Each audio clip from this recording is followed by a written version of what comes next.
여러분, 예수님을 믿으면 거듭난다 이렇게 말하죠. 거듭난다라는 말은 다시 태어난다, born again, 그런 말입니다. 육체적으로 우리가 부모로부터 첫 번째 태어나는 것이라면, 두 번째는 예수님을 믿음으로 영적으로 새롭게 태어나는 것을 말씀합니다. 몸은 똑같은데 왜 새로운 피조물로 다시 태어나는 것이라고 말을 할까? 베드로후서 말씀은 그 이유를 우리가 거듭날 때는 신성한 성품에 참여하기 때문이다 이렇게 말씀합니다. 여기에서 이 성품, 신성한 성품에서 이 성품은 창세기에 하나님이 천지를 창조하실 때 각기 그 종류대로 지었다 했을 때 그 종류라는 말과 어원이 같습니다. 그러니 예수님을 믿어서 새로운 피조물로 태어나는 것은 이전과는 완전히 다른 종자로 태어난다라는 그런 의미입니다. 어떻게요? 하나님을 믿지 않는 불신자들과는 다르게 거듭난 신자들은 하나님의 성품에 참여할 수 있게 되었다, 그런 존재로 태어났다라는 그런 의미입니다. 우리가 참여하게 될 신성한 성품이 뭐냐? 베드로후서 1장 5절에서 7절에 믿음으로 시작해서 믿음의 덕의 지식을, 지식의 절제를, 절제의 인내를, 인내의 경건을, 바로 이런 덕목들입니다. 그래서 여러분, 우리 예수 그리스도를 구주로 믿는 사람들은 우리는 하나님의 이 신성한 성품에 참여할 수 있는 자로 거듭났구나 라는 사실을 확실히 믿어야 하는 것입니다. 할렐루야. 그런데 이것이 자연스럽게 되는 것은 아닙니다. 그래서 5절 말씀에 보시면 이를 위해서 우리가 더욱 힘을 써야 된다, 그렇게 권면을 하고 있고요. 또 10절에도 그러므로 형제들아 더욱 힘을 쓰라, 이렇게 다시 권면하고 있는 것을 볼 수 있습니다. 그렇다면 여러분, 이 덕목의 어떻게 보면 하이라이트라고 하는 경건이라고 하는 것이 뭐냐? 경건, 우리 지난 시간을 한번 되돌아보면서 같은 공동서신인 야고보서의 말씀에 이 경건을 규정하고 있죠. 야고보서 1장 27절 말씀입니다. 하나님 아버지 앞에서 정결하고 더러움이 없는 경건은 곧 고아와 과부를 그 환난 중에 돌보고 또 자기를 지켜 새 속에 물들지 아니하는 그것이니라. 아멘. 자, 여기에서 야고보서는 경건의 의미를 두 가지로 소개합니다. 그 첫 번째가 뭐냐? 경건은 자기를 지켜 새 속에 물들지 아니하는 것이다. 자, 이 말 속에는 경건이라고 하는 것은 세상과 담을 쌓고 교회 안에만 머물러 있는 것이 아니고 세상 속에서, 세상과 더불어 살면서 살아갑니다. 그러면서도 그 세상에 내가 영향을 받는 것이 아니라, 세상의 가치에 휘둘리는 것이 아니라, 오히려 세상 속에서 더불어 함께 살면서도 하나님께서 말씀하신 그 말씀을 내 삶의 기준으로 삼고 살아가는 것, 그것이 경건이다 이 말이죠. 그래서 우리가 경건에 힘을 쓴다라는 것은 다른 것이 아니고, 세상 속에서도 어찌하든 이 세속에 수많은 풍파가 내게 몰려온다 하더라도 나는 하나님의 말씀을 내 삶의 가치로 삼고 기준으로 삼고 살아가리라 라고 애를 쓰면서 그 말씀을 붙들고 살아가도록 하는 그런 삶, 바로 이것이 경건이다 라는 것입니다. 그래서 이 세속 사회 속에서도 우리가 하나님의 말씀을 붙들고 살아가는 것이 또 다른 한편으로는 그게 하나님을 사랑하는 겁니다. 하나님을 사랑하는 겁니다. 우리 잘 아는 요한복음 14장 21절 말씀에 보면은 나의 계명을 지키는 자라야 나를 사랑하는 자니 나를 사랑하는 자는 내 아버지께 사랑을 받을 것이요 나도 그를 사랑하여 그에게 나를 나타내리라. 여러분, 하나님을 사랑하는 것은 막연한 것이 아닙니다. 추상적인 것이 아닙니다. 하나님을 사랑하는 것은 하나님께서 내게 주신 말씀을 지켜 행하는 겁니다. 그 말씀을 사모하고 그 말씀대로 살려고 하는 것, 이게 하나님을 사랑하는 겁니다. 여러분, 우리 부모님들은 우리와 하나님이 나와 아버지와 자녀의 관계이기 때문에 우리 부모님들은 다 자녀들이 있잖아요. 자녀들이 엄마 아빠 사랑해요, 그런 고백을 하고 또 때로는 선물도 주고, 그런데 그 자녀가 부모가 얘기한 말을 무시하는 거죠. 그리고 그 말을 귀담아 듣지를 않는 거죠. 그러면 여러분이 자녀들이 아무리 나를 사랑한 온갖 성물 공세를 한다고 해도 절대로 얘가 나를 사랑한다라고 믿지 않을 겁니다. 누군가가 나를 사랑한다라고 했을 때는 그 사람이 하는 말을 귀담아 듣는 겁니다. 부부도 마찬가지죠. 남편이 아내에게 하는 말을 아내가 귀담아 들을 때에 그것이 사랑하는 겁니다. 이처럼 우리가 하나님을 사랑한다는 건 다른 게 아니고 하나님께서 우리에게 주신 이 말씀을 귀담아 듣고 듣기를 사모하고 그 말씀을 붙들고 힘든 세사 풍파 속에서도 그대로 살려고 애를 쓰는 것, 바로 이것이 하나님을 사랑하는 것이다라는 거예요. 그 다음에 두 번째는 고아와 과부를 그 환난 중에 돌보는 것이다. 경건이 뭐냐? 다른 사람, 특히 연약한 자들 돌아보고 그들을 불쌍히 여기고 그들을 긍휼히 여기는 것을 말씀하는 거죠. 예수님은 이거를 뭐라고 얘기했냐면 이웃사랑이라. 경건은 이웃사랑이라. 이 야고보서는 경건을 얘기하면서 하나님을 사랑하는 것, 또 이웃을 사랑하는 것, 좀 다른 표현을 했지만은 이 두 가지를 말하고 있다는 거예요. 그 말은 이 두 가지를 분리시키지 않고 이 두 가지가 함께 겸비해야 된다라는 것입니다. 예수님이 사역을 하고 계실 때 성경을 잘 아는 율법 교사가 예수님에게 와서 이렇게 묻습니다. 누가복음 10장 25절에서 28절 말씀에 보면 어떤 율법 교사가 일어나 예수님을 시험하여 이르되 선생님, 내가 무엇을 하여야 영생을 얻으리까? 이 말은 내가 무엇을 해야 천국에 갈 수 있겠습니까?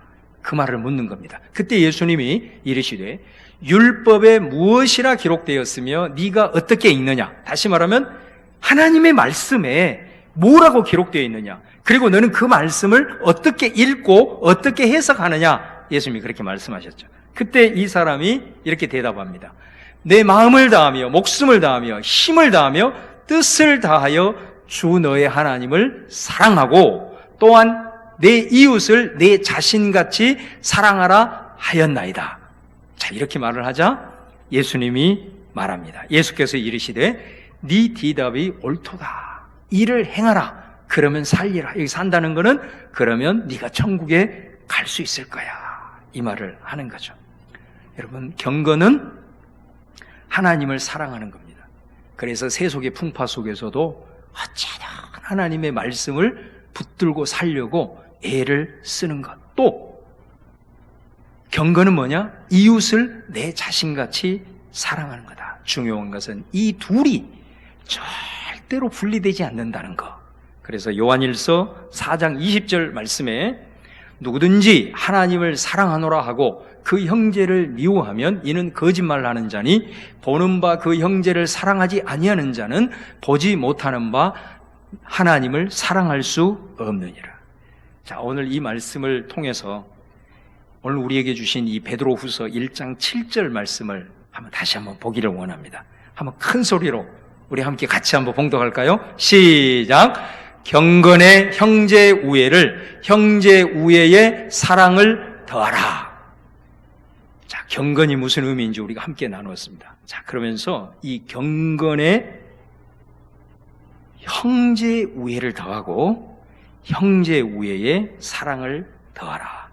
자, 경건이 하나님을 사랑하는 것이고 이웃을 사랑하는 것이라면 오늘 경건 위에 더하는 형제 우애도 사랑이고 그 다음 사랑도 사랑이.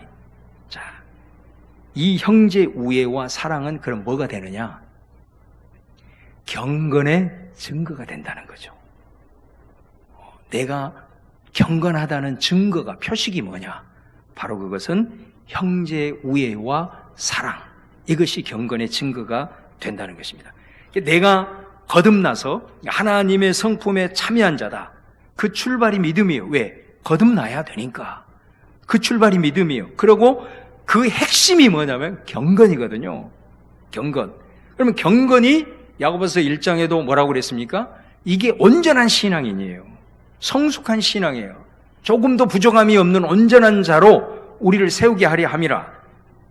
그렇다면 내가 온전한 신앙, 이 경건을 어떻게 증명할 수 있느냐? 그거는 지금 형제와 이웃을 사랑합니까? 이겁니다. 그것이 바로 내가 경건하냐? 이것에 대한 보증서가 된다라는 거예요. 그래서 오늘 베드로후서 말씀에 경건의 형제 우애를, 형제 우애의 사랑을 다하라. 경건의 증거가 뭐냐? 그거는 바로 내 이웃을, 내 형제를 사랑하느냐. 바로 이것이 경건의 증거가 된다라는 말씀입니다. 자, 오늘 이 말씀을 토대로 해서 특별히 경건의 증거로서 형제 우애에 대해서 오늘은 여러분과 함께 말씀을 나누고자 합니다. 이 형제 우애를 헬라어로 필라델피아 그렇게 부릅니다. 우리 성경 요한계시록에 보면 그 빌라델비아 교회가 있잖아요. 그 빌라델비아 교회가 형제 우애라는 뜻을 가지고 있습니다. 우리 저 미국의 유명한 도시 중에 필라델피아, 바로 이 도시의 이름이 바로 여기에서 왔다는 것을 우리는 어렵지 않게 알 수가 있을 겁니다. 형제 우애, 이 우애도 바로 사랑입니다. 그죠? 그리고 그 다음에 형제 우애의 사랑을 더하라. 그 사랑도 사랑입니다. 좀 단어가 틀려요. 여기서 형제 우애할 때 그 사랑은 헬라어로 필로스, 필리아라는 의미입니다.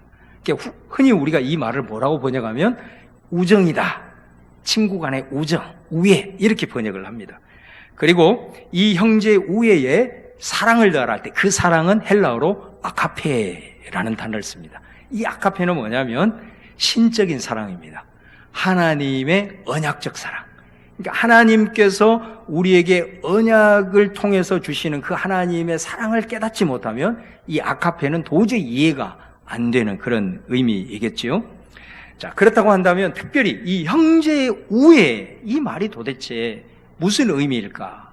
자, 이 말을 이해하기 위해서 아주 중요한 말, 이게 이제 우정이라는 말로 번역이 된다 그랬잖아요. 할 때 저는 그 이 형제 우애라는 말의 의미를 이해하기 위해서는 정이라는 이 말을 우리가 잘 이해할 필요가 있습니다.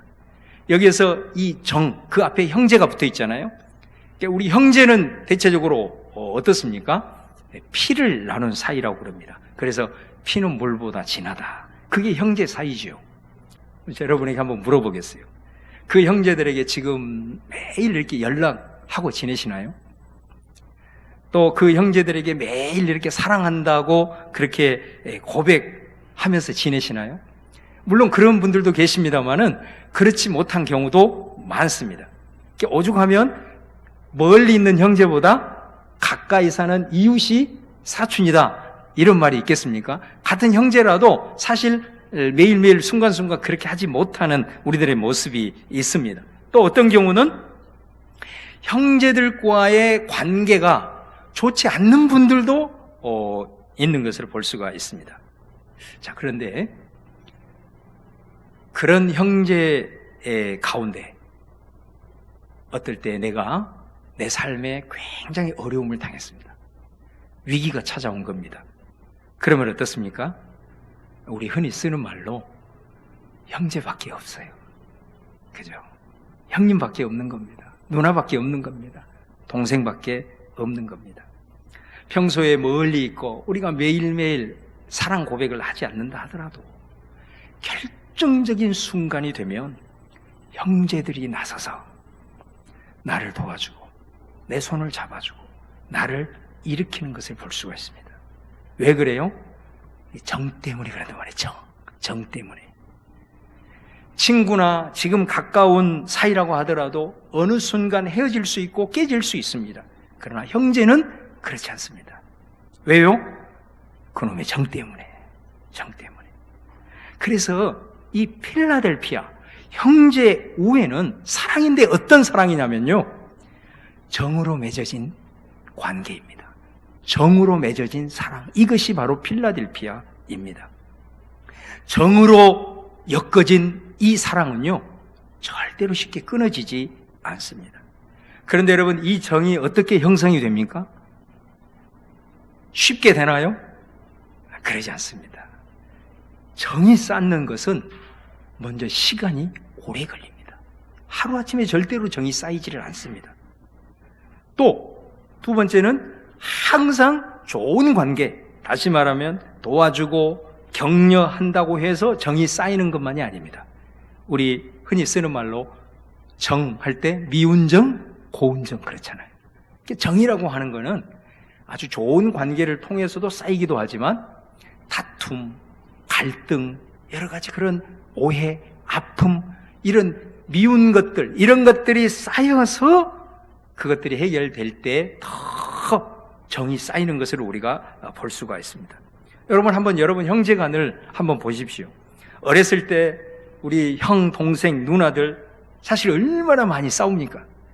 그러는 과정에서 정이 미운 정, 고운 정, 오랜 관계를 지속하면서 쌓이게 되면 이제 나중에는 서로 의지하고 싶고 결정적인 순간에 나의 손 잡아주고 일으키는 평생의 동반자가 되더라는 겁니다. 여러분, 경건의 증거를 말하면서 형제 우애 필라델피아를 말해요. 저는 이 말씀을 여러분에게, 여러분도 형제 우애, 형제들을 사랑하세요, 다른 사람을 사랑하세요, 이렇게 일반적으로 권면하기보다는 저는 이 필라델피아를 여러분에게 말씀으로 증거하면서 여러분에게 이렇게 권면하고 싶습니다. 관계를 지속해 나가세요. 관계를 지속해 나가세요. 이게 필라델피아입니다. 내가 살아오면서 내 형제와의 그 관계, 정이 얼마나 강력한 힘을 가졌는지를 안다라고 한다면, 특별히 교회 안에서 우리 하나님을 아버지로 섬기는 가족으로 우리가 구성이 되어 있는 우리 가운데 바로 이 정이 쌓여지는 필라델피아를 위해서 관계를 끊지 말고 계속 지속해 나가라고 여러분에게 권면을 하고 싶습니다.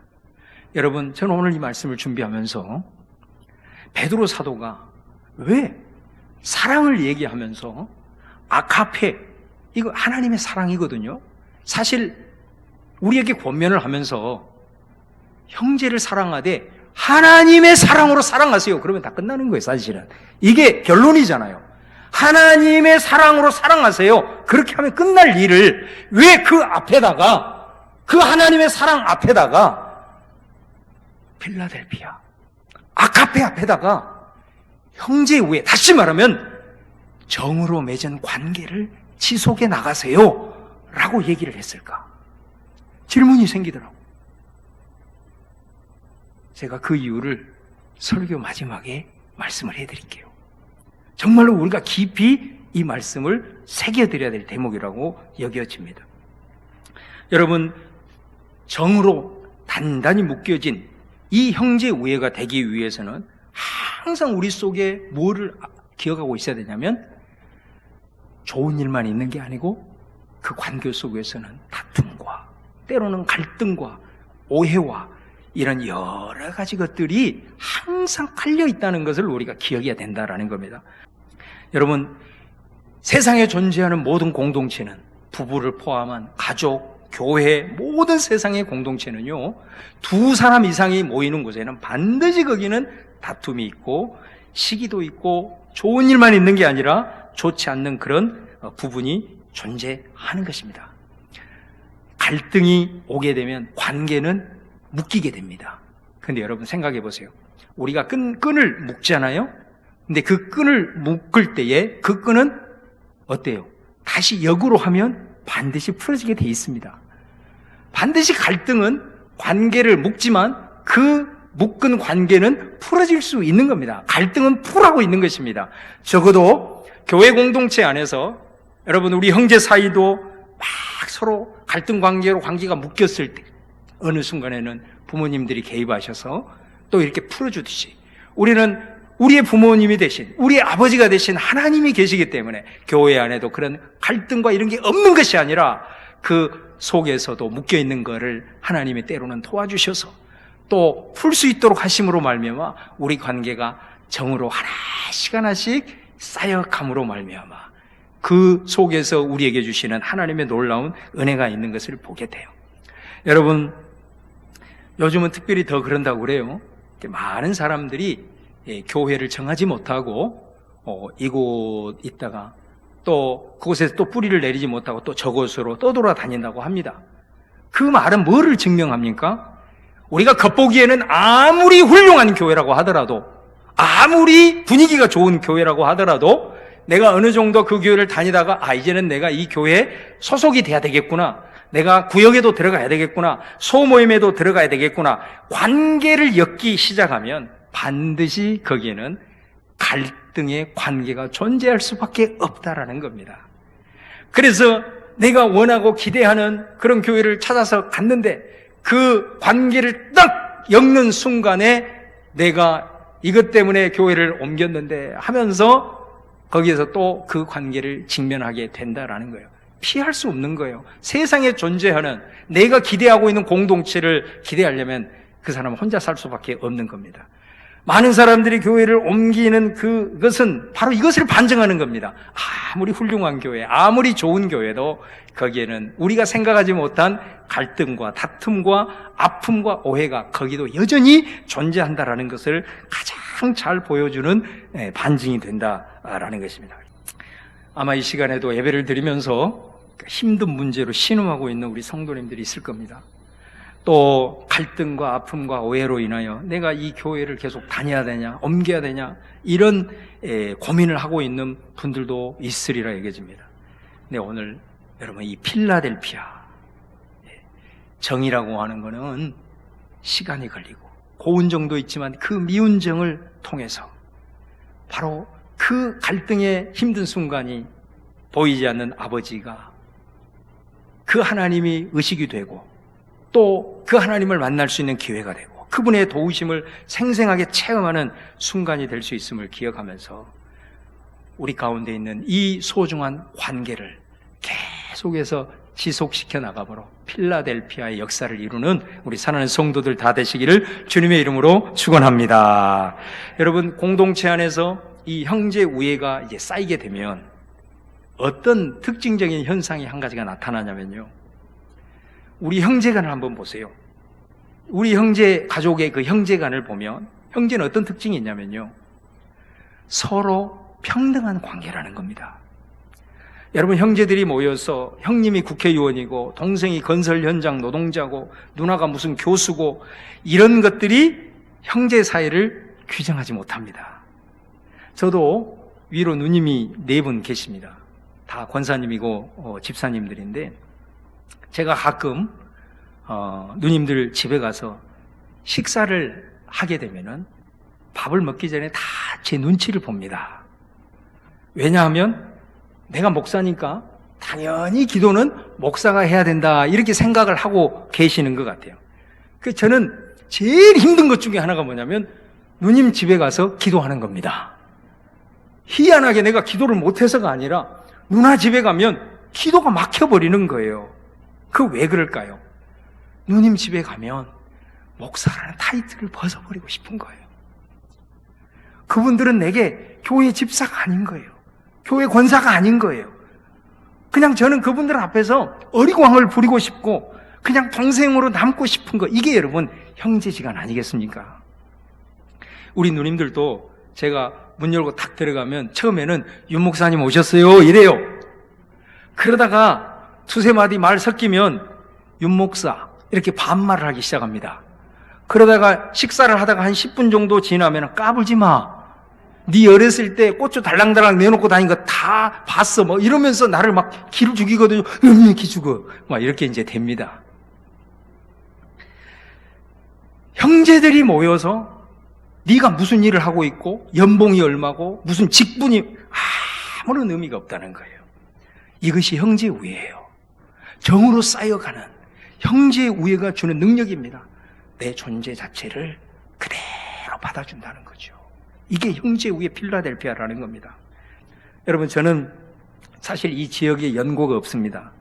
저는 저 밑에 섬에서 자랐고 또 오랜 기간 동안 서울에서 한 20년 살다가 대전에 왔습니다.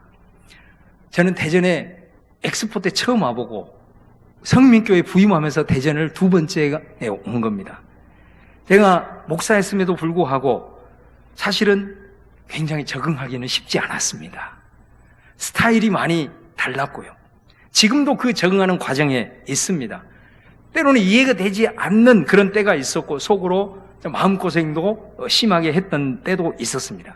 근데 제가 그런 과정을 거치면서 시간이 지나면서 우리 성도님들 한 분 한 분 관계 속으로 들어갑니다.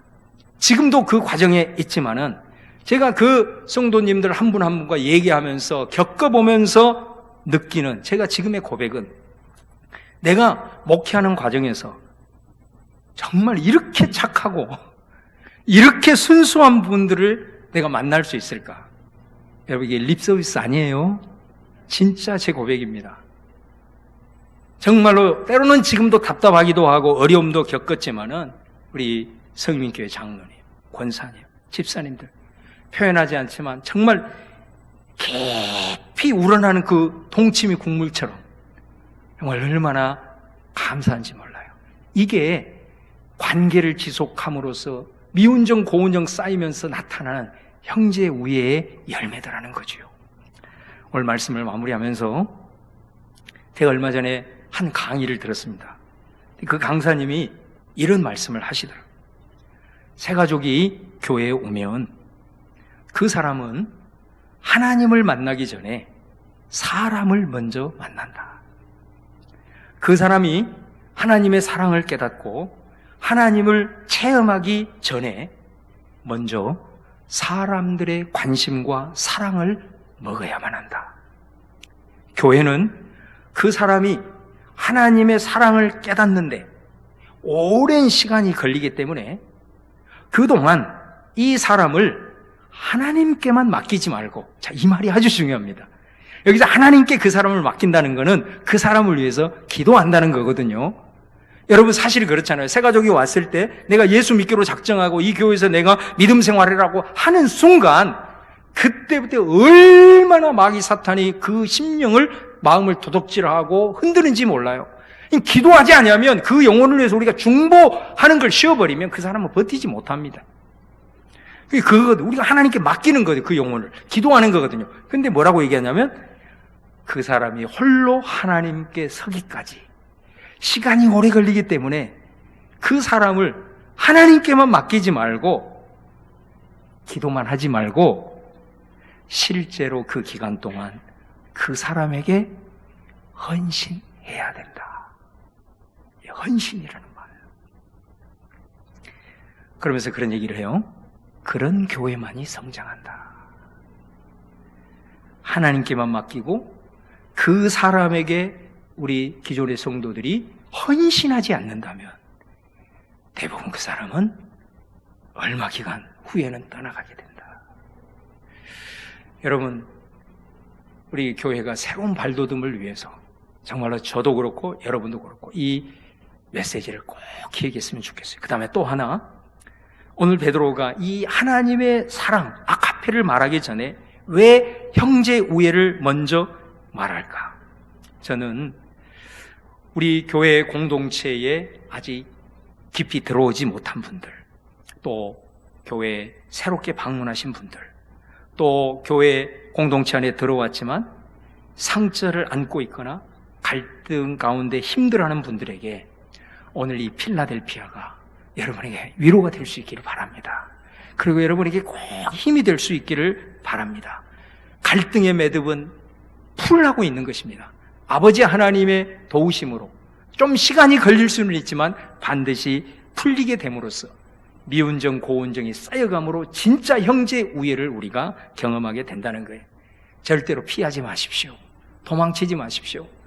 피한다고 해서 내가 다른 곳에 가서 또 그곳에 가는데 반드시 내가 여기서 겪었던 갈등은 거기에서 나를 기다리고 있다는 사실을 기억하면서 도망가는 것, 피하는 것이 대수가 아니고 오늘 이 필라델피아, 정으로 맺어진 관계가 얼마나 내 삶에 중요한 역사를 이루고 나의 삶을 풍요롭게 하는지를 기억하면서 오늘 이 필라델피아를 경험하고 그 은혜를 누리며 살아가시는 우리 모든 성민의 가족들 다 될 수 있기를 주님의 이름으로 축원합니다.